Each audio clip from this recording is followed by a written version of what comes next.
everyone, Amanda here. Thank you so much for joining me. So this is the final video in the Ocean Spray folio series. If this is the first one you've seen, check out the playlist in the description box below for all of the other videos relating to this project. I show you step by step how to make it. This is the last video, and in this video I'm just going to talk about the decorating process. Okay, you will find all the links for everything you need, including the free cutting guide, in the description box below. So I didn't do long videos on the decorating process, and I'll tell you for why. So when I'm decorating these, because of my schedule and my home life, as you know, I'm trying to fit everything in, there's just me, I decorate in stages. So I might do half an hour here or an hour there. I might go put the washing in and then do another page. So it's very difficult for me to film the whole process. I did a video on my members section over on my Ko-fi. It was a private video just for members, and I did do one page for them. Okay, and I'm just not very good at those kind of videos. I need to practice. So I'll do a bit of a talk through. So when we are matting and layering our projects, I always measure the area, and then I'll select my paper. Okay, I'll decide what I want, and whatever size the area is I want covering, I'll measure it. You go 1/4 of an inch shorter on the width and 1/4 of an inch shorter on the height, always, and I do that same measurement throughout. Then you're going to get a consistent look, because the spacing is going to give you an 1/8 of an inch gap all the way around. So that's all you do. Cut it 1/4 of an inch shorter on the width and on the height. And I've gone for mostly quite plain papers. Okay, there's some decorative ones, but I home in on the plainer ones for these, like here, so that you can dress it up, because when you're doing a small folio, okay, it's often difficult to have large decorative pages, but I have managed to home in on some of the things. So I will have a look at a page, and if I decide I want this turtle, I'll just cut and home in on the turtle and cut just him out, okay, rather than thinking, oh right, I need to use this whole page. All right, it makes these very versatile. You can completely and utterly make your journals from these pages, your card making, you can do your 12 by 12 mini albums. Don't forget, you can also print these 2 to a page in your printer settings. That will reduce the size of the page, and at the same time reduce the size of the images in proportion nicely, so that if you want a smaller image, say you wanted this on here, it's too big, if you print it 2 to a page, it would fit. So I've kept it fairly plain. So on this one here, for example, I homed in on the page that had this image. I cut it to the size that I wanted. I backed it on lightweight cardstock, the whole piece, okay, because I knew I was going to do this cut. All right, and then I got my craft knife and a mat, and I very carefully cut around the image, just enough so that I could then slip that in. And then when you're gluing it down, you glue all of this section here, and round here you just glue along the edges, and that then creates you that tuck spot for these little photo mats.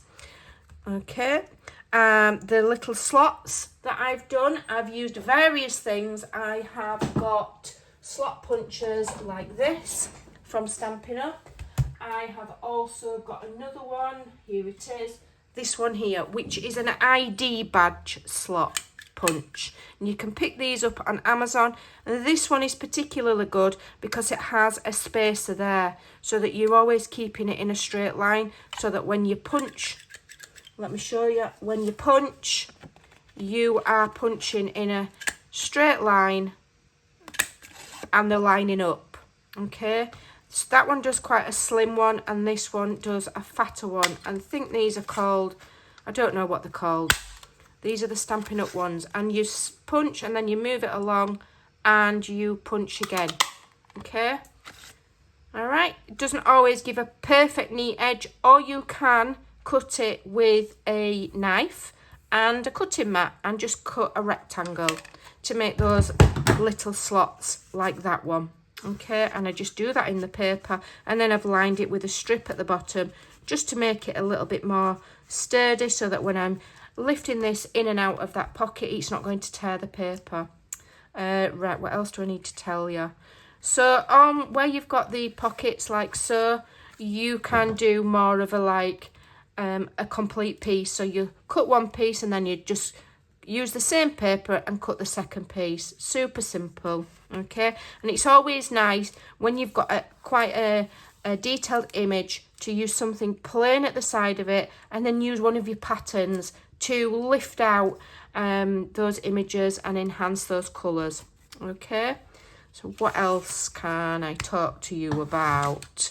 So when it comes to the photo mats, I use my scraps. So I'll make these at the end and I'll just use my scraps.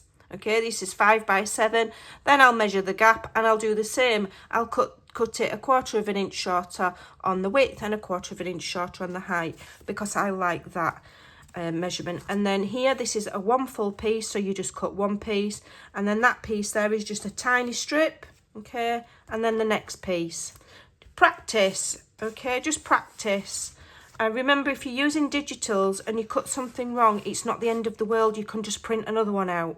That's the beauty of digitals like I do, as opposed to scrapbooking paper. Because if you were using your Stamperia and you cut that wrong, you'd be crying because you only get, what, 1 piece of each, maybe 2. You know, you'd be upset.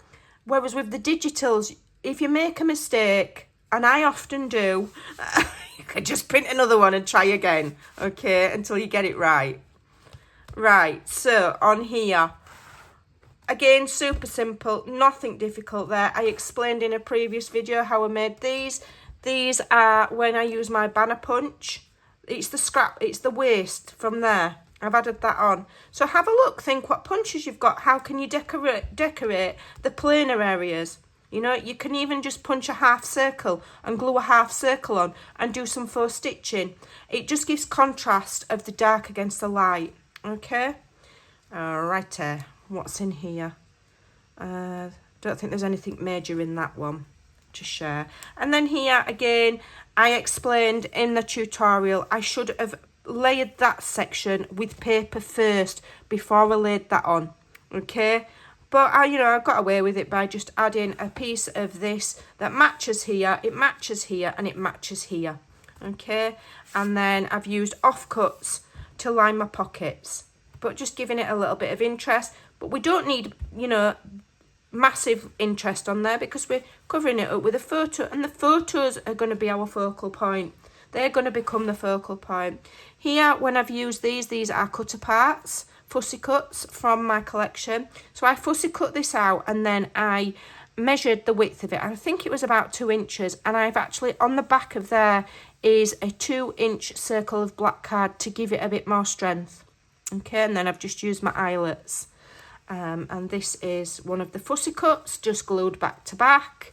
What else? So this is where I've used the pages 2 to a page. Okay, so these are the full digital pages. So this is the full size, and that's it shrunk down to a page, and trimmed down a little bit more, but it reduces that image so that it's not as big as that, and then I can use it on my smaller things. And again, that's a full, started out life as a full sheet, print them 2 to a page. That's the beauty of digitals. You can just resize them very easily within your own PC. All you do is click to print 2 to a page. If you're not sure how to do that, you can have a look on YouTube and it will show you, okay? And I think that's about it. It's very, very basic, okay? I've mostly used the plainer backgrounds and then used just the decorative ones here and there. So I will work on doing videos in the future where I'm showing where I lay my papers down, but I think also it can be very much a personal choice. But I will just quickly show you. So that's that page, okay? I'll just quickly show you so you can watch in slow motion if you so desire which papers I've put where. This is a little cluster that I've built together out of the fussy cuts. Some of them, this one, so I print the fussy cuts, and then I also print the fussy cuts 2 to a page, because this is the full size, and then if you print them 2 to a page, let me have a look, you get them smaller, like that. So I do both, and that's how I've made that little cluster. All right, so I've just put photo mats there, photo mats there. I've done a full size page mat there. I've done the slot punch there so I can slot my card in there. Okay, so that's using the Stampin' Up one. You can see the edges aren't perfect, all right, but I was giving it a try. You can, as I say, cut it with just a cutting mat, a knife, and just cut a rectangle. But that just gives a cute little pocket idea, okay, without adding more bulk of actual cardstock pockets. All right. So that goes in there, and then here, these are just the tags. I printed the plain dark blue out onto cardstock on both sides and used it to back these tags to make them sturdy. So you can put small photos or journal on there. This is very basic, just a plain page. This is plain, and that's quite basic as well, okay? And these will just sit neatly in there. Like so. I was going to put some ribbon in the top of there, but I don't want to be adding bulky things to a folio. All right. And then we've seen this one. Okay. And we've seen this one, and we've seen this one. So there you go. That is a little bit of an explanation. I love shakers. The child in me loves shakers. So that's a little bit of an explanation of my decorating process. I showed you how I wrapped this with, and I used cardstock on that part, so that it didn't wrinkle, okay, and it was just a little bit more sturdy. And then I've just used a plainer one there, and then just married it up with a little strip of one of the other papers. So it's very, very simple, but it's hard. I'm not experienced at filming matting and layering videos. It's something I will work on, and hopefully in the future I'll be able to do more of that with you. But there you go. I hope that you have enjoyed these tutorials. I hope you will give this a try. Don't forget, you can use any papers.